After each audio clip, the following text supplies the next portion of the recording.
그래서 또 후배들에게 충고도 내리는 간증해 주셨습니다. 너무 감사합니다. 우리 함께 기도하겠습니다. 하나님 아버지, 말씀 받기를 원합니다. 종의 몸, 마음, 생각, 육체가 주님께 사로잡히고 이 시간에 모든 성도님들의 마음 밭이 따뜻하고 주님을 향해서 활짝 열리며 아멘으로 화답하면서 그 말씀을 붙잡고 삶의 현장에서 순종할 때 능력이 되게 하옵소서. 오직 하나님 말씀 우리에게 허락해 주시길 원하옵고 예수님의 이름으로 기도합니다. 아멘. 무더위가 기승을 부립니다. 아마 밤에 밤잠 못 주무시는 분들도 계실 텐데 이제 조금만 지나가면 또 말복도 지나가고 선선한 바람 불 거니까 잘 견디는 여러분 되시기를 바랍니다. 이렇게 육체적으로 힘들고 어려울 때 우리가 솔로몬이라고 하는 지혜의 왕의 지혜를 함께 나눔으로써 이 무더위를 잘 이기고 또 늘 주님이 주신 복을 뺏기지 않고 받고 누리고 사는 저와 여러분이 되기를 바랍니다. 오늘 우리가 읽은 본문 3장 9절의 말씀은 솔로몬이 한 가지 질문을 던지고 있습니다. 일하는 자가 그의 수고로 말미암아 무슨 이익이 있는가라고 질문을 하고 있습니다.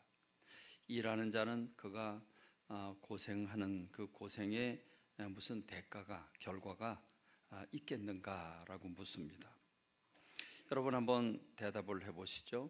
우리는 왜 일합니까? 우리는 왜 공부합니까? 왜 그 고생을 하면서 일합니까? 뭔가 얻는 게 있기 때문에 일하지 않겠습니까? 뭔가 얻는 게 있기 때문에 일합니다. 여러분 맞지요? 그렇습니다. 저 깊은 탄광 막장 밑바닥에 석탄 가루를 뒤집어 쓰면서 그럼에도 불구하고 그 일을 하는 목적이 있습니다. 저 바다 한복판에서 뱃멀미를 하면서 그 무거운 그물을 끌어내리면서 또 물고기를 잡는 것도 목적이 있어서이고, 뜨거운 태양빛 아래서 구슬땀을 흘리면서 연실 땀을 흘리며 그 농사일을 하고 있는 농부들도, 또 시멘트 바닥 또는 그 뜨거운 그 철근을 옮기면서 막노동을 하는 건설 현장에서도 다 그렇게 열심히 고생하면서 일하는 데는 뭔가 남다른 이유가 있기 때문입니다. 어쨌든 우리는 뭔가 이득을 얻으려고 하지 않겠습니까? 그것이 돈이든 그것이 명예든 그것이 지식이고 권력이든 우리는 뭔가 얻으려고 합니다. 젊은이들은 젊은이 나름대로 좋은 성적을 거두려고, 또 자격증을 얻든 또는 탁월한 재능을 얻든 뭔가 얻으려고 열심히 노력하고 있습니다. 우리의 속담에 고생 끝에 낙이 있다라는 희망적인 그런 속담이 있습니다. 심는 대로 거둔다고 하는 인생의 법칙도 우리들에게 있습니다. 그렇습니다. 만일 뭔가 얻는 유익이 없다면 고생하고 땀 흘릴 이유가 없을 것입니다. 그렇습니다. 근데 오늘 우리가 읽은 성경 말씀, 이 솔로몬이 한 말은 뉘앙스가 좀 다릅니다. 우리가 열심히 수고하고 고생해서 무엇을 얻을 수 있을까, 무엇을 얻을까 이렇게 얘기하는 게 아닙니다. 사실은 조금 삐딱하게 말을 돌린 겁니다. 어떻게 돌린 겁니까? 공동번역 성경에 보니까 사람이 애써 수고하는 일이 무슨 소용이 있겠는가, 소용없다는 답을 정해놓고 얘기하는 거죠. 세번역 성경에 보면 사람이 애쓴다고 해서 이런 일에 무엇을 더 보탤 수 있겠는가, 그러면 보탤 수 없다는 말이죠. 10절 말씀을 이어서 보면 하나님이 인생들에게 노고를 주사 애쓰게 하신 것을 내가 봤다. 내가 지금까지 살면서 보니까 하나님이 사람들에게 일하고 고생하게 하는 것을 기본적으로 주셨다 하는 말을 하고 있습니다. 세번역 성경을 보면 이걸 더 아주 확실하게 표현합니다. 이제 보니 이 모든 것은 하나님이 사람에게 수고하라고 지으신 짐이다, 이렇게 번역을 했습니다. 여러분 이게 무슨 말입니까? 고생 끝에 낙이 있는 줄 알고 열심히 씨를 뿌리면 뭔가 거두는 줄 알고 열심히 노력을 했는데, 여러분 지금 솔로몬은 사람이 기운 빠지는 소리를 하고 있는 겁니다. 여러분 만일 고생해서도 낙이 없다면 우리가 무엇 때문에 일하고 무엇 때문에 고생하겠습니까? 그럴 필요가 없지 않겠습니까? 그렇다면 지혜의 왕이라고 하는 솔로몬이라고 하는 사람이 염세적인 철학자처럼 그냥 허무해서 그냥 쓸데없다 이렇게 얘기하는 건 아니지 않겠습니까? 솔로몬은 두 가지의 지혜를 우리에게 주었습니다. 하나는 젊었을 때 우리의 삶 속에서 필요한 조각조각의 지혜, 보석 같은 지혜들을 담아놓은 게 잠언입니다. 잠언엔 말을 어떻게, 언어를 어떻게 사용할 것인가, 우리가 어떻게 그 자기를 다스리고 물질을 다스리며 또 사람들과 관계는 어떻게 할 것인가 등등 여러 가지 삶을 살아가는 보석과 같은 지혜를 제공하는 게 잠언입니다. 그런데 또 다른 지혜서인 전도서는 전혀 다른 성격을 가지고 있죠. 전도서는 이 솔로몬이라고 하는 사람이 인생을 다 살고 백발이 돼서 자기 인생 전체를 돌아보면서 자기가 깨달은 그 진리, 지혜들을 담아 놓은 것이 전도서입니다. 어쩌면 잠언은 집 젊은 사람들이 인생을 살아갈 때 실패하지 아니하고 성공적으로 삶을 살기 위해서, 평안한 삶을 살기 위해서 잠언이 필요할 겁니다. 그러나 좀 더 필요한 것은 인생을 다 살고 난 다음에 깨달은 진리라고 한다면 굉장히 그 경험에서 우러나온 굉장한 그런 노다지를 우리에게 쏟아부어 줄 수 있기 때문에 이 솔로몬이 그렇게 쓸데없다고 비꼬아서 말하듯이 우리에게 소용없다고, 고생해도 소용이 없다고 말하는 데는 뭔가 이유가 있을 것이다. 그렇다면 무슨 이유가 있을 것인가? 오늘 저와 여러분들이 그걸 깨닫는 시간이 되기를 간절히 소원합니다. 솔로몬은 전도서 첫 장 첫 절에서 그는 이렇게 결론을 미리 선포하죠. 솔로몬은 주로 먼저 스타일이 결론을 선포하고 난 다음에 이유가 이래서 이런 결론이다. 먼저 결론부터 얘기해 놓고 그 이유를 해설하는 스타일로 말씀을 풀어가고 있습니다. 1장 2절에 보면 전도자가 이르되 헛되며 헛되고 헛되니 모든 것이 헛되도다. 이렇게 헛되다는 말을 5번씩이나 했습니다. 보통 중요하다고 생각이 되면 반복해서 2번은 이렇게 반복을 합니다. 그리고 정말 중요하면 3번까지는 강조할 수 있습니다. 여러분 4번 강조하고 5번 강조하는 일은 아마 우리 삶에 별로 없을 것입니다. 그러면 왜 이렇게까지 강조를 할까요? 그것은 솔로몬이 인생을 살고 난 다음에 정말 중요하고 정말 깨달은 거, 이건 너무 확실하고 또 확실하고 너무 확실해서 재고할 필요가 없는 정말 확실한 것을 주고 싶어서 우리에게 이렇게 5번씩 반복하고 있다고 여겨집니다. 그렇다면 여러분, 헛되다는 말은 허무하다는 말일까요? 헛되다는 말은 무슨 뜻을 포함하고 있을까요? 자, 우리가 이 땅에서 수고하고 열심히 일해서 얻는 게 아무런 도움이 안 되는 헛된 것이다. 이 헛되다는 말은 무슨 뜻일까요? 영어 성경으로 보면 이 헛되다는 말을 meaningless라고 하는 말로 표현합니다.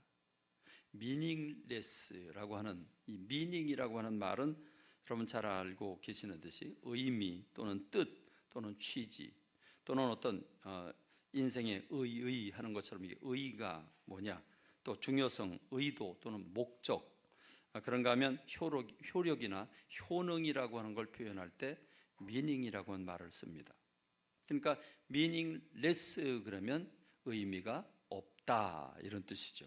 그러니까 무의미하다 하는 뜻입니다. 그러니까 meaningless라고 조금 다시 한번 규절을 보여주면 2번을 반복해서, 영어 성경 보여주세요. 2번을 반복해서 의미 없음 이렇게 마침표를 찍고, 그다음에 utterly 아주 전적으로 완전하게 아주 확실하게 의미가 없다 이렇게 다시 강조를 한 뒤에 everything is meaningless 그랬습니다. 모든 게 그래도 하나 두 개 좀 남겨놓으면 좋은데 모든 게 의미가 없다 이렇게 얘기를 합니다. 여러분 공무원들이나 또는 이제 회사 같은 데 다니다 보면 물건을 오래 쓴 물건에 대해서는 폐기 그 낙인 도장이 찍힌 그 폐기 표시를 해줍니다.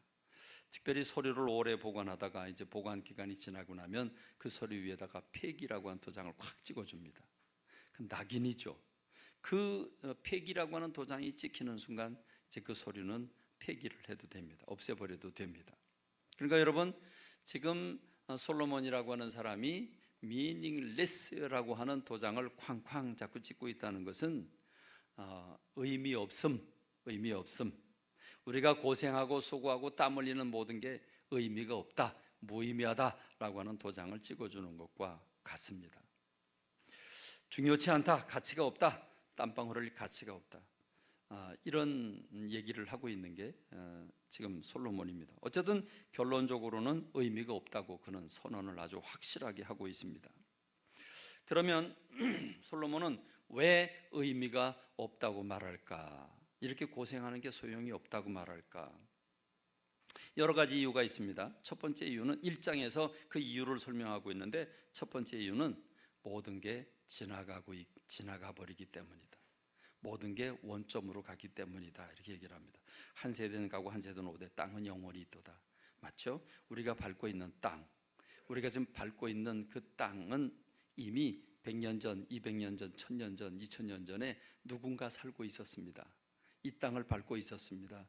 그도 그때 삶을 살아가고 있을 때에는 아주 소중한 삶을 살았습니다.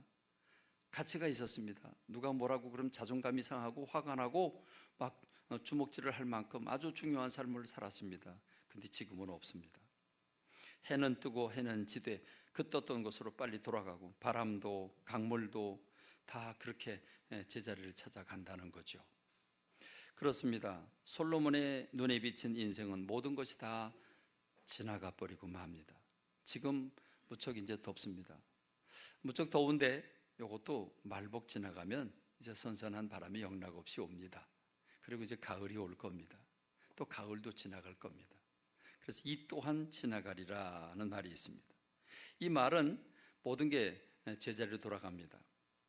우리 소망이 그 청년이 이렇게 지금은 영어 교사가 되기 위해서 1학년, 대학교 1학년을 다니고 있는데, 우리 소망이가 간증을 할 때 그런 생각이 들었습니다. 그래요, 지금은 대학교 1학년이라 선생님 되려고 꿈을 꾸고 있는데, 그래서 선생님 되면 그 다음에는 이제 첫 발령을 받고 열심히 하다가 보면 좀 더 중책이 주어지고 그래서 교감 선생님 되고 또 교장 선생님 되고. 근데 우리 2부 예배 때 요 맨 끝에 머리가 허연 할아버지가 앉아 계셨는데, 그 할아버지 유영균 장로님입니다. 교장까지 지낸 분이 지금은 그냥 할아버지입니다. 그렇죠? 교장 선생님 아닙니다. 그리고 조금 더 지나가면 그 자리에도 없을 겁니다. 이 또한 지나갈 겁니다. 역사에서 사라질 겁니다. 뭐 그게 그분만 그렇습니까? 우리 모두가 다 그럴 거 아닙니까? 그러니까 솔로몬이 인생을 살아보니까 모든 게 다 지나가 버리고 결국은 하나님께로 돌아가는데 아무것도 가져가지 못하고, 이런 사실을 생각하니까 인생이 무의미하다. 내가 지금 땀방울 흘리고 그렇게 얻으려고 아주 그냥 그렇게 온 안간힘을 다 쓰고 있는데 그게 무슨 의미가 있는가? 의미 없음, 이렇게 말하고 있는 겁니다. 또 하나는 사람이 맛있는 걸 찾고 가치 있는 걸 찾고, 뭔가 내가 이 직분을 가지면, 내가 이 산에 올라가면, 내가 이 지위에 올라가면 대단하겠다 싶어서 열심히 하는데, 그런데 여러분, 살지는 살지만 올라가려고 애는 쓰지만 그게 의미가 없다는 겁니다. 왜요? 사람의 욕심은 한이 없기 때문에, 그게 채워지지 않기 때문이라는 거죠. 얼만큼 올라가면 만족이 될까요? 얼만큼 모으면 만족이 될까요? 가난한 사람은 어느 정도 돈이 있는 사람들 보면 저만큼만 있어도 행복할 텐데, 근데 그 사람한테 물어보면 더 많이 가져야 돼요. 바로 전도서 1장 8절입니다. 모든 만물이 피곤하다는 것을 사람이 말로 다 할 수 없나니, 눈은 보아도 족함이 없고 또 귀는 들어도 가득 차지 아니하도다. 그렇습니다. 우리가 이 여름철, 뜨거운 여름철에 주부들이 밥을 하느라고 땀을 뚝뚝 흘리면서 불 앞에서 뭘 지지고 볶고 합니다. 열심히 만듭니다. 그리고 식구들은 맛있다고 쩝쩝대면서 먹습니다. 그렇게 먹어놓고 저녁에 또 해야 돼요. 점심 그렇게 땀 흘리면서 만들어 놨으면 됐지, 뭘 저녁 또 먹어. 매일 또 먹어야 돼요. 채워도 만족함이 없어요. 좋은 관광지 가서 구경을 하면 좋다 그랬어요. 돌아왔는데 며칠 지나면 또 가고 싶어요. 사람의 만족은 끝이 없어요. 채울 수 있는 마음이 아니죠. 그렇습니다. 그래서 솔로몬이 채우고 맛보고 또 맛보고 또 맛보고 굉장한 걸 맛봤는데 역시 사람의 욕심은 채울 수가 없다. 그래서 해봐야 소용이 없다. 이렇게 얘기를 합니다. 1장 9절로 11절에 보면 모든 게 다 제자리를 찾는다는 거죠. 해 아래 새 것이 없다는 거죠. 나는 뭔가 새로 했다고 생각을 하고 열심히 인생을 살고 물론 했는데 이미 이전에 다 있었던 거예요. 물론 과학시대라 우리가 새로운 거라고 생각하지만 가만히 따져보면 다 하루 밥 세 끼 먹는 거 동일하고 잠자는 거 동일하고 다 옛날에 했던 거 또 한다는 얘기죠. 그렇습니다.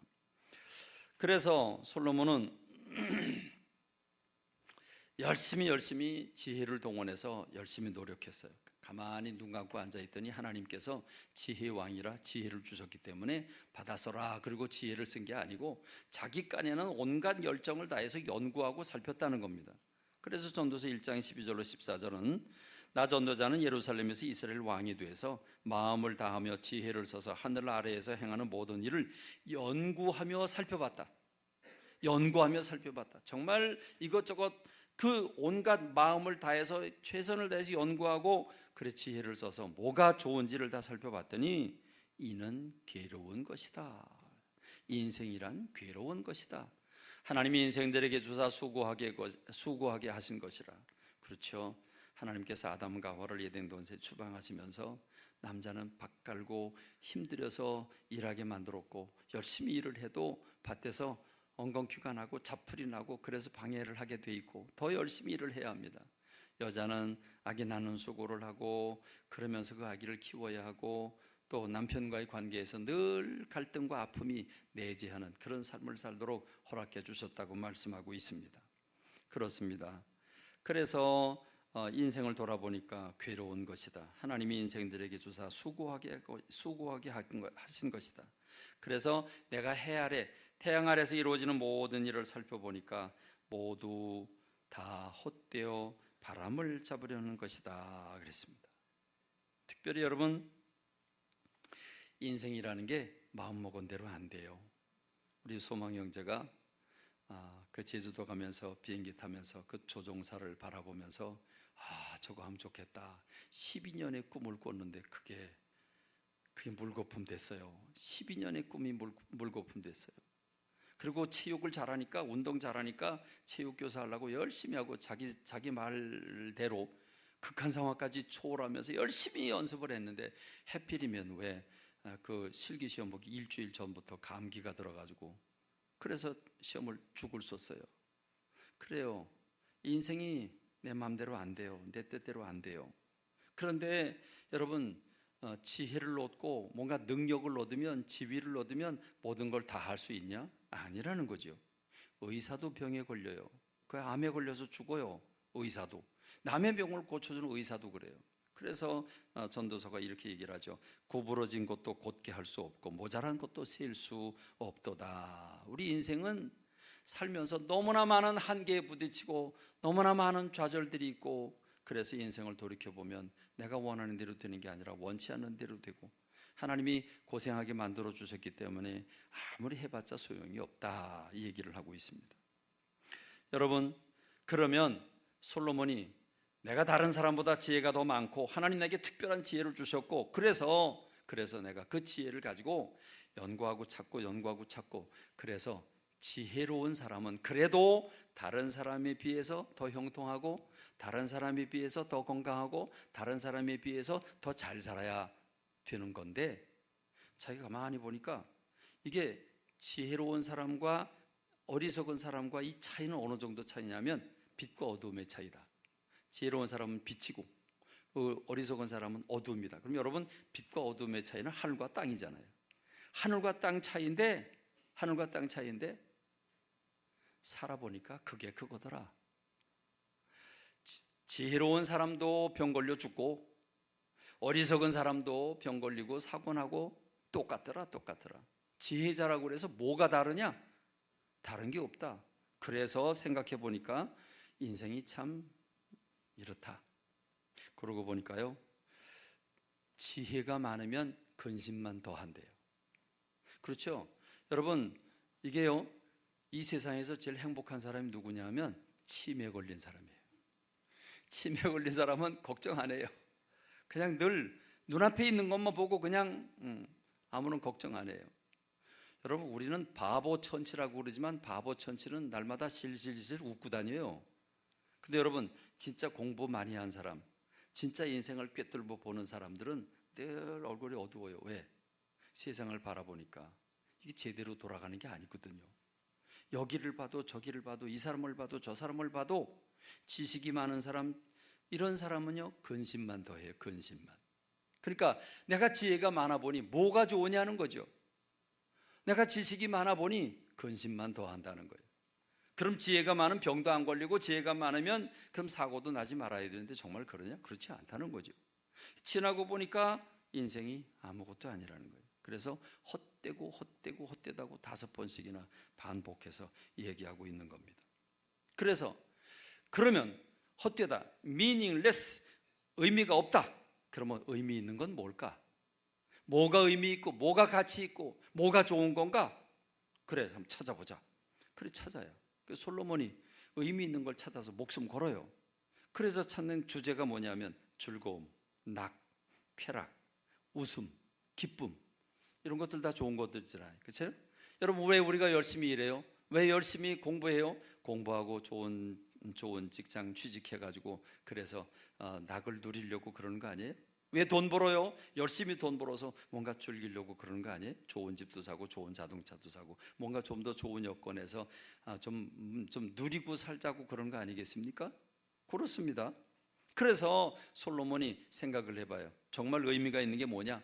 정말 좋은 게 뭐냐? 즐거움, 낙, 쾌락, 웃음, 기쁨. 그래, 어디 한번 해보자. 그리고 솔로몬이 해보는 거예요. 해보는데, 자, 해보고 나서 솔로몬은 항상 결론부터 얘기를 해요. 그래서 2장은 자기가 지혜를 다 동원해서 정말 의미 있고 가치 있는 걸 해보는 그 노력의 결과를 해놓은 게 2장이에요. 그걸 찾는 게 2장에 나와요. 2장 1절에는 결론부터 얘기를 하죠. 내가 내 마음에 이르기를, 자, 내가 시험 삼아 너를 즐겁게 하리니 너는 낙을 누리라 하였으나 보라, 이것도 헛되도다 그랬어요. 자, 낙을 누리라 그랬는데 헛되도다. 웃음에 관해서 말해라. 야, 너 웃음에 관해서 평가를 해봐.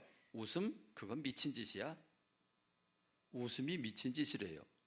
또 희락, 기쁨에 대해서 얘기를 해봐. 그랬더니 그거 아무 소용없어. 이 얘기를 하고 있는 겁니다. 여러분, 그런데요, 솔로몬이 그냥 이 대답한 거 아니에요. 솔로몬은 나름대로 기쁨을 얻기 위해서, 웃음을 맛보기 위해서, 낙을 누리기 위해서 엄청난 노력을 했어요. 그가 어떤 노력을 했냐면 2장 3절에 보니까 내가 내 마음으로 깊이 생각하기를, 깊이 생각했대요. 깊이 생각하기를, 내가 어떻게 하면 내 마음을 지혜로 다스리면서 술로 내 육신을 즐겁게 할까? 전 이게요, 기가 막힌 그 문장이라고 그럴까? 생각이라고 그럴까? 여러분, 대체적으로요, 술로 즐겁게 하는 사람들을 보면 술독에 빠져요. 그래서 술 중독에 걸려요. 그래서 파괴자가 돼요. 그렇죠? 파멸에 이르러요. 거의 술 좋아하는 사람들은 술 때문에 인생이 망가져요. 그래서 가치를 잃어버리고 자기를 잃어버리고. 그런데 여러분, 솔로몬이 지금 무슨 생각을 하냐면 내가 어떻게 하면 내 마음을 지혜로 다스리면서, 그러니까 술 중독에 걸려서 무너지고 파괴된 게 아니고 마음은 마음대로 잘 다스리면서, 지혜로 다스리면서, 그러면서 또 술로 육신을 즐겁게 할까? 기가 막힌 생각이잖아요. 그렇죠? 기가 막힌 생각이에요. 그러면서 내가 어떻게 해야 천하의 인생들이 그들의 인생을 살아가는 동안 어떤 것이 선한 일인지를 알아볼 때까지, 뭐가 선이고 뭐가 의미 있는지를 알아볼 때까지 내 어리석음을 꼭 붙잡아 둘까? 이게 무슨 말입니까? 비록 다른 사람이 볼 때는 에이 그거 아니야, 다른 사람이 볼 때는 그냥 유치한 거지, 이렇게 말할지라도 나는 유치하다, 어리석다, 일단 잡아두겠다. 일단 붙잡아 두고 내가 해보겠다. 내가 경험해보고 내가 맛을 보고 그게 진짜 안 좋으면 나중에 내가 안 좋다고 얘기할 거다. 그러니까 나는 일단 누가 어리석다고 할지라도 그거 다 붙잡아 매놓고 내려놓고 일단 내가 내 몸으로 다 경험해 보겠다. 경험해 본 다음에 내가 얘기하겠다. 지금 그 얘기를 하고 있는 거죠. 그러니까 여러분, 지금 솔로몬은요, 행복을 맛보기 위해서 즐거움과 낙과 그리고 기쁨과 웃음을 얻기 위해서 아주 전쟁을 선포하고 있는 겁니다. 그래서 여러분, 그는 실제로 무엇을 했습니까? 전도서 2장 4절로 6절에 보면 많은 일을 했어요. 나의 사업을 크게 했다. 나를 위해서 집들을 짓고 포도원도 일구고 여러 동산과 과원을 만들고, 저도 이거 바라고 있습니다. 여러 동산과 조그만 땅이라도 있고, 그래서 그 가운데 각종 과목을 심고 그랬습니다. 이 좀 열매 맺는 나무들 심어놓고, 그리고 은퇴하면 좀 이렇게 가꾸면서 따먹고 얼마나 좋아요, 그렇죠? 근데 은퇴하고 하면 늦어요. 지금 심어야 돼요. 지금 심어야 6년 남았으니까 6년 동안 좀 자라면 그때부터 따먹을 수 있지 않겠습니까? 그러니까 권사님 좀 부동산 하면서 좋은 땅 좀 나오면 좀 이렇게 싼 땅 좀 얘기 좀 해주세요. 여러분, 이게 누구나 꿈 아니겠습니까? 지금 이제 솔로몬이 누구나 꿀 수 있는 꿈을 꾸는 겁니다. 그 가운데 각종 과목을 심었고 나를 위해 수목을 기르는 삼림에 물을 주기 위해서 못을 팠다. 연못까지 팠어요. 그리고요, 이거 하려니까 혼자 다 못하잖아요. 지금 저기 교회에 나가서 잔디밭 만들어 놓고 이거 과일나무 심어 놓고 그리고 은퇴한 분 보니까요, 다 할머니 할아버지가 됐어요. 그거 가꾸느라고. 그러니까 누가 있어야 돼? 노비가 있어야 돼요. 그래서 남녀 노비들을 사기도 했고, 나를 위해서 집에서 종들을 낳기도 했고, 나보다 먼저 예루살렘에 있던 자들보다도 내가 소와 양떼의 소유를 더 많이 가졌고, 은금과 왕들이 소유한 보배와 여러 지방의 보배를 나 위에 쌓고, 또 여러분, 그러니까 연예인도 불러요. 가수도 부르고 연예인 부르는데, 여러분, 유명한 가수 한 번 부르려면요 3천만 원 막 이렇게 줘야 돼요. 그거 그냥 되는 거 아니에요. 그 유명한 가수들은 억 단위 줘야 돼요. 억 단위. 그러니까 여러분, 그런 남녀, 노래하는 남녀들을 부르고, 그리고 인생들이 기뻐하는 처첩을 많이 두었다. 솔로몬이 몇 명을 두었어요? 1000명을 두었어요. 1000명. 1000명. 솔로몬 한 사람을 위해서 1000명의 여자가 지금 붙어 있어요. 여러분, 그러니까 한마디로 말하면 솔로몬은 성공한 거죠. 자기가 꾼 꿈을 다 꾸었습니다. 그 소망을 현실로 잡았습니다. 손으로 잡고 몸으로 다 누려봤습니다. 여러분, 그러니까 솔로몬이라고 하는 사람은 정말 지혜를 짜냈고, 정말 행복이 무엇인가, 정말 낙이 무엇이고, 웃음이 무엇이고, 기쁨이 무엇인가 몸으로 다 해보겠다. 그리고 해봤어요. 다 해보고 났어요. 그러고서 자기를 변호했습니다. 이렇게 얘기를 합니다. 무엇이든지 내 눈이 원하는 것을 내가 금하지 아니하고, 무엇이든지 내 마음이 즐거워하는 것을 내가 막지 않았다.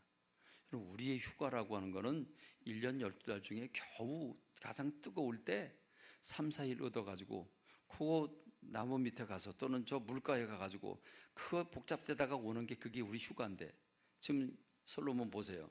무엇이든지 내 눈이 원하는 것을 내가 금하지 않았다. 무엇이든지 내 마음에 즐거워하는 것을 내가 막지 않았다. 왜? 이는 나의 모든 수고를 내 마음이 기뻐하였습니다. 이것이 나의 모든 수고로 말미암아 얻은 몫이로다. 내가 돈 왜 벌어요?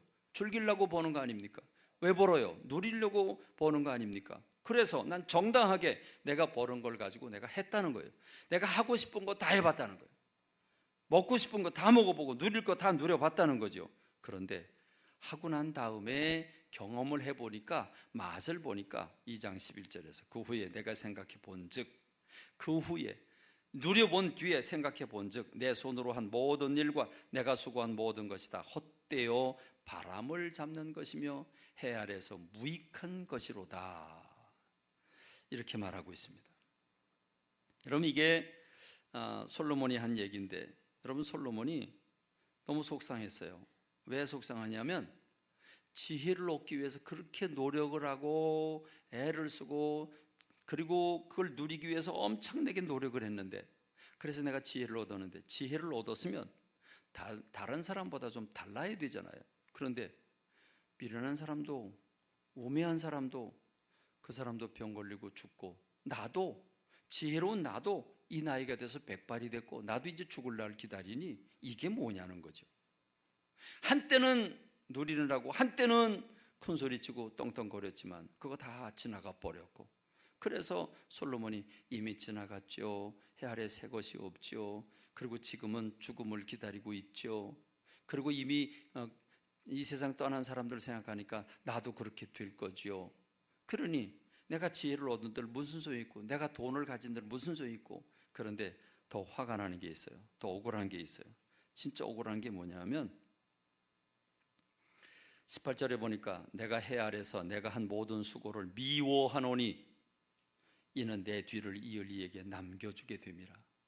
여러분, 내가 고생해 놓은 건데, 이 고생에서 어마어마한 재산을 불려놨는데 이걸 노력도 안 한, 그게 아들이든지 그게 이제 후계자가 누군지 모르지만 그 사람한테 물려줘야 돼요. 세상에 이렇게 억울한 게 어디 있어요? 왜? 내가 못 가져가니까. 내가 벌어놓은 걸 누군가 누릴 거 아닙니까? 그래서 이걸 솔로몬이 뭐라고 그러냐면, 그 사람이, 그 후계자가 지혜로워서 그걸 유지할지 모르겠는데 지혜자일지 우매자일지야 누가 알겠마는 내가 해 아래서 내 지혜를 다하여 수고한 모든 결과를 그가 다 관리하니 이것도 헛되도다. 그러므로 내가 해 아래서 한 모든 수고에 대하여 내가 내 마음에 실망하였도다 그랬습니다. 그리고 이건 악한 거다라고까지 얘기를 해요. 아니, 일하지 않은 사람이, 노력하지 않은 사람, 땀 흘리지 않은 사람이 내가 땀 흘려놨는데 다른 사람이 이걸 이어받아 갖고 자기가 누린다고 한다면 이건 악이다, 이렇게까지 솔로몬이 얘기를 하고 있는 겁니다. 그렇습니다. 여러분, 솔로몬은 지금까지 어마어마하게 많은 것들을 노력해보고 실천하고 내가 그게 진짜 진리가 아닌지, 진짜 의미가 있는지 없는지 실천하고 난 다음에야 내가 결론을 말하리라 해놓고 다 하고 난 다음에 자기가 경험해 보니까 아무것도 아니라는 거죠. 다 소용없다는 거죠. 그럼 여러분, 내가 이렇게 살아보니까 사업에 망했어. 여러분, 이렇게 살아보니까 사업에 망했어요. 그런데 그 젊은 사람이, 선배님, 그럼 저도 그렇게 살아볼게요. 그게 진짜 그렇게 망하는 건지. 여러분, 그거 다른 사람이 그렇게 해서 망했다는데 그걸 또 똑같이 해보고 망한 걸 또 경험을 해야 되겠습니까? 그건 바보 아닙니까? 그렇죠? 솔로몬이 이미 맛을 보고 그건 아니라는데 우리가 그걸 맛보겠다고 하면 이건 미련 곰단지 아니겠습니까? 그럼 여러분, 솔로몬이 왜 이렇게 얘기를 했으며 솔로몬이 얻은 결론은 무엇입니까? 저는 오늘 말씀 준비하면서 너무너무 감사해요. 솔로몬이 대신 맛있는 것도 먼저 먹고 대신 돈도 많아서 대신 누리고 다 해봤어요. 해봤는데 그가 그걸 경험하고 우리에게 진짜 소중한 걸 깨우쳐 줬으니 얼마나 감사합니까? 그가 얻은 결론은 이렇습니다. 전도서 2장 24절로 25절, 사람이 먹고 마시며 수고하는 것보다 그의 마음을 더 기쁘게 하는 것은 없나니 내가 이것을 본즉 하나님의 손에서 나오는 것이로다 그랬습니다. 여러분, 솔로몬이 깨달은 게 뭡니까? 먹고 마시고 수고하는 것보다 더 기뻐하는 것이 없다. 마음을 기쁘게 하는 게 없다. 여러분, 그래도 여러분이 가난하든 문제가 있든 어떤 상황에 있든 그래도 입맛은 잃지 않으셨죠? 입맛은 잃지 않으셨죠? 감사하십시다. 감사하십시다. 솔로몬처럼 가져야 감사를 크게 하시려나. 여러분, 지금 솔로몬이 깨달은 건 바로 3장 우리가 읽은 12절의 말씀입니다. 우리 3장 12절 좀 보여주죠. 3장 12절 뒷부분에 있죠. 3장 12절 우리 한번 다 같이 읽어보겠습니다. 사람들이 사는 동안에 기뻐하며 이건 나중에 보여줘야 돼요. 13절을 먼저 보여줘야 돼요. 13절 다 같이, 사람마다 먹고 마시는 것과 수고함으로 낙을 누리는 그것이 하나님의 선물인 줄 또한 알았도다. 여러분, 사람마다 먹고 마시는 것 그리고 수고함으로 낙을 누리는 것, 이게 하나님의 선물인 줄 내가 알았다. 그러니까 솔로몬이 어마어마한 경험을 해보고 난 다음에 깨달은 건 바보 같은 거예요. 일상의 삶 속에서 힘들고 바쁘고 땀 흘려 일하면서 아주 땀 흘려 일하는 가운데 얼음 둥둥 띄운 냉수 한 컵 탁 마시면서 그게 진짜 행복이다, 요 얘기를 하고 있는 거예요. 정말 힘들게 일하면서 배가 고파서 허걱거리면서 밥에다가 김치 하나 넣고 이게 김치가 오늘따라 왜 이렇게 꿀맛이냐, 이 얘기를 하고 있는 거예요. 이게 진짜 행복이라고 요걸 얘기하고 있는 거예요. 할렐루야. 그래서 감사한 거예요. 여러분, 한 끼에 1,000만 원짜리 식사를 먹어야 행복하다. 여러분, 저기 멀리 가서 몇 천만 원짜리 관광 여행을 가야 그게 진짜 행복한 거다, 이 얘기를 했으면 우리가 좌절할 텐데, 여러분 진짜 그거는 내가 맛을 봤는데, 그건 내가 해봤는데 그건 행복이 아니더라, 그건 진짜가 아니더라, 그거 허무한 거더라. 그런데 진짜는 뭐냐? 일상의 삶 속에서 바쁘고 땀 흘려 일하면서 잠깐 쉬는 거, 그래서 그 꿀잠 자는 거, 그게 진짜 맛이다. 여러분 경험해 봤잖아요. 여행을 방콕으로 가요. 그래서 방콕에서 이리 뒹굴 저리 뒹굴 해요. 낮에도 자요. 출근 안 하니까. 저녁에 잠이 옵니까? 저녁에 잠이 와요? 안 오잖아요. 그러니까 여러분, 뭐가 행복입니까? 열심히 일해요. 땀 흘려 일해요. 열심히 일하고 저녁이 되면 피곤해요. 피곤할 때 눈두꺼 딱 덮으면 잠이 안 와? 잠이 안 와? 잠이 왜 안 와요? 그 잠은 꿀맛이죠. 꿀맛이에요. 여러분, 부자가 진수성찬 차려놓고 매일 맛있는 음식을 먹으면 이제 맛있는 음식이 더 이상 맛이 없어져요. 우리가 아주 묘한 거 발견해요. 어느 식당 거기 맛있대. 그리고 가요. 가서 먹으면 진짜 맛있어요. 그렇죠? 야, 어떻게 이렇게 맛있게 하냐? 그래요. 2번 가고요. 2번까지도 맛있어요. 3번 가요. 3번쯤 가면 입이 짧은 사람들은 에이 그냥 그러네. 4번 가요. 아니네 이래요. 그렇죠? 이게 사람이에요. 그러니까 여러분, 진수성찬을 차려놓고 내가 원하는 거 다 쌓아놓고 뭘 먹을까, 그리고 젓가락 할 데가 별로 없어가지고 쩝쩝대고 있는 거, 이거 불행이에요. 그렇죠? 근데 여러분, 식욕이 왕성한데 열심히 일하다가 배가 고파서 여러분 김치볶음 하나 해놓고, 야 오늘따라 이렇게 밥이 이렇게 맛있냐? 여러분, 이게 행복인 줄로 믿습니다. 솔로몬이 그 비싼 걸 투자해서 경험을 다 해보고 난 다음에 얻은 결론은 되게 단순한 거예요. 되게 간단한 거예요. 그리고 여러분, 솔로몬이 3장에 들어와서 결론을 얘기하잖아요. 하나님은 범사에 때가 있다. 날 때가 있고 죽을 때가 있고 취할 때가 있고 버릴 때가 있고 다 그러는데, 여러분 결론이 뭔지 아십니까? 결론이 이렇게 얘기를 해요. 이 때에 대한 얘기를 쭉 하다가 3장 11절에서 하나님이 모든 것을 지으시되 때를 따라 아름답게 하셨고 그랬습니다. 모든 걸 지으시되 때를 따라 아름답게 하셨다. 여러분, 이게 봄에 피는 꽃, 여름에 피는 꽃, 가을에 피는 꽃이 다르잖아요. 여러분, 열매가 봄에 나오는 열매, 여름에 나오는 열매, 가을에 나오는 열매가 다르잖아요. 때를 따라 아름답게 하셨어요. 어린 시절, 여러분 아무것도 모르는 유초등부 아이들 또는 갓난아기들, 우리가 살아보니까 그때가 제일 행복한 것 같아요. 그렇죠? 아무 걱정 없이 엄마 젖 빨고 있을 때, 그때가 제일 행복하지 않겠어요? 행복이 뭔지 몰라서 그렇지. 근데 따져놓고 보면 어릴 때는 어릴 때대로 행복하고요. 그렇죠? 청소년기는 청소년대로 행복하고요. 또 청년기는 청년기대로, 장년은 장년대로. 그럼 노년도 좋아요? 그렇죠. 노년도 좋죠. 97년을 산 다음에 사람이 97세를 산 김형석 교수가 이렇게 얘기를 했어요. 인생이 언제가 가장 행복할까? 살아보니까 65세가 제일 행복한 나이더라. 저 65세거든요. 65세가 제일 행복하더라. 왜? 65세니까 이제 일에서 해방도 받았고, 그동안 이제 재정적인 것도 어느 정도 확보를 했고, 그리고 65세니까 아직 건강도 그런 대로 받쳐주고, 그러니까 인생에서 제일 행복한 때는 65세부터 70세 요때래요. 할렐루야. 그러니까 여러분, 노년에 재미없는 게 아니에요. 노년은 노년대로 또 재미있어요. 그러니까 여러분, 하나님이 때를 따라 아름답게 해주셨다는 말은 봄도 여름도 가을도 열매가 다 있다는 말은 이게 무슨 말이에요? 언제든지 이때든지 저때든지 뭐하라? 그 열매 먹고 감사하라고요. 어느 때든지 기뻐하고 감사하라고요. 할렐루야. 하나님 때를 따라 아름답게 하셨어요. 때를 따라 아름답게 해주셨기 때문에 때를 따라 기뻐하고 감사하고 살면 된다는 말이죠. 하나님은 이렇게 우리가 어릴 때나 나이 들 때나 노년일 때나 항상 언제든지 때를 따라 아름답게 만들어 주신 줄로 믿습니다.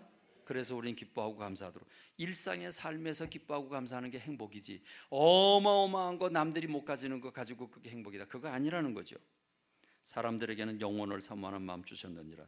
그러나 하나님이 하시는 일의 시종을 사람은 측량할 수 없게 하셨다. 미래를 알 수 없게 하셨어요. 그러나 하나님을 의지하고 우리가 미래를 어떻게 될지 알 수 없고 내일 일을 알 수 없지만 늘 하나님 앞에 겸손히 엎드리며 자기를 부인하면서 하나님의 사랑을 때에 따라 주신 하나님의 은혜를 받고 누리고 사는 것, 그게 복이라는 것입니다. 할렐루야. 근데 여러분, 진짜 더 좋은 복이 뭔지 아십니까? 조금 전에 제가 순서를 잘못해서 3장 12절을 얘기했는데 3장 12절에서 사람들이 사는 동안에 기뻐하며 선을 행하는 것보다 더 나은 것이 없는 줄을 내가 알았다. 수고하면서 잠깐 쉬고 먹는 게 그게 하나님의 선물이라고 그랬는데, 진짜 좋은 거, 더 좋을 수 없는 거, 이보다 더 좋을 수 없는 거, 그건 뭐냐? 기뻐하며 선을 행하는 것. 선을 행하는데 의무로 행하는 게 아니라 기뻐하며 선을 행하는 것. 무슨 말입니까? 내가 얻어보려고, 내가 소유해 보려고, 지배하려고 내가 별짓을 다 하고 그러면서 다 해봤는데 그렇게 엄청나게 많은 것 소유하고 누리고 권력을 얻고 그리고 그거 맛보는 거, 그건 의미가 없더라. 의미가 없더라는데, 진짜 의미가 있는 건 뭐냐? 나보다 더 못 살고 힘들고 어려운 사람들을 돕고 나누고 그리고 섬겨주고 배려하고 격려하고 용기를 주고 위로하고, 그럴 때 진짜 기쁨이 오더라. 이 기쁨은 다른 것과 비교할 수 없다. 여자가 1000명이나 있었던 그 솔로몬이, 어마어마한 부와 귀를 누렸던 솔로몬이 내가 진짜 얻은 깨달음, 이거보다 더 좋을 수 없는 깨달음, 그것은 나보다 어려운 사람들을 섬기고 구제하고 나눌 때 그게 진짜 기쁨이더라 말하고 있습니다. 행복은 어디에 있습니까? 행복은 일상의 삶 속에 있습니다. 행복은 열심히 일하고 땀 흘려 일하고 열심히 공부하고 부지런히 우리에게 주어진 삶을 살면서 잠깐 그 과정 중에서 순간순간 주님이 주시는 그 맛과 주님이 주신 그 기쁨을 누리는 것, 그게 진정한 행복인 줄로 믿습니다. 하나님은 때를 따라 아름답게 하신 줄로 믿습니다. 저기 인천공항에 저 멀리 다른 나라 멋있는데 돈 많은데 못 갔다고 좌절하지 마십시오. 산골짜기 가도 괜찮아요. 졸졸 흐르는 시냇물 앞에도 괜찮아요. 바닷가도 괜찮아요. 어디를 가든지 여러분이 하나님이 허락하신 기쁨인 줄로 알아서 감사합니다 하고 누릴 때 그게 참된 행복이 되는 줄로 믿습니다. 기도하겠습니다. 하나님 아버지, 은혜와 사랑을 감사합니다. 우리가 무엇이든지 이처럼 우리를 사랑해 주셔서 우리들로 하여금 참 일상의 삶 속에서 행복을 누리고 또 누리게 하셨나이까. 우리는 특별한 걸 원하고 큰 걸 원하고 많은 걸 원했는데 하나님, 많은 것을, 특별한 것을 이미 다 누려본 솔로몬이 의미 없음이라고 하는 도장을 찍어줬습니다. 하나님 아버지, 정말 의미가 있는 것은 열심히 인생을 살면서 그 순간순간 누리는 맛이고 기쁨이라고 말씀해 주셨습니다. 우리가 허황된 걸 바라보면서 거기서 행복을 얻으려고 하지 않게 하시고 내게 주어진 그 행복을 뺏기지 않게 하여 주옵소서. 내 삶의 환경에서 누리게 하여 주옵소서. 내 안방에서 누리게 하시고 하나님, 내 직장에서 누리게 하시고 이웃과 더불어 누리게 하옵소서. 저 멀리 파랑새를 따라가지 않게 도와주시고 지금 내 곁에 있는 그 기쁨을 맛보게 하여 주옵소서. 오늘 이 시간에는 예수님께서 우리를 위해서 그 살을 찢고 피를 흘리심으로 우리를 구원하신 그 은혜를, 십자가의 은혜를 성만찬을 통해서 나누기를 원합니다. 여기에 참여할 때에 우리 주님, 우리 가슴이 뜨거워지게 하시고 주님, 나를 위해 십자가 지시고 고난받으심이 지금 느껴지게 도와주시고 주님과 더불어 동행을 할 수 있는 우리가 되게 하여 주옵소서. 우리가 준비한 것을 거룩하게 하시고 이 시간 우리에게 이 성만찬을 집례하는 가운데 은혜가 넘치게 하옵소서. 예수님의 이름으로 기도합니다. 아멘. 이 시간 조용한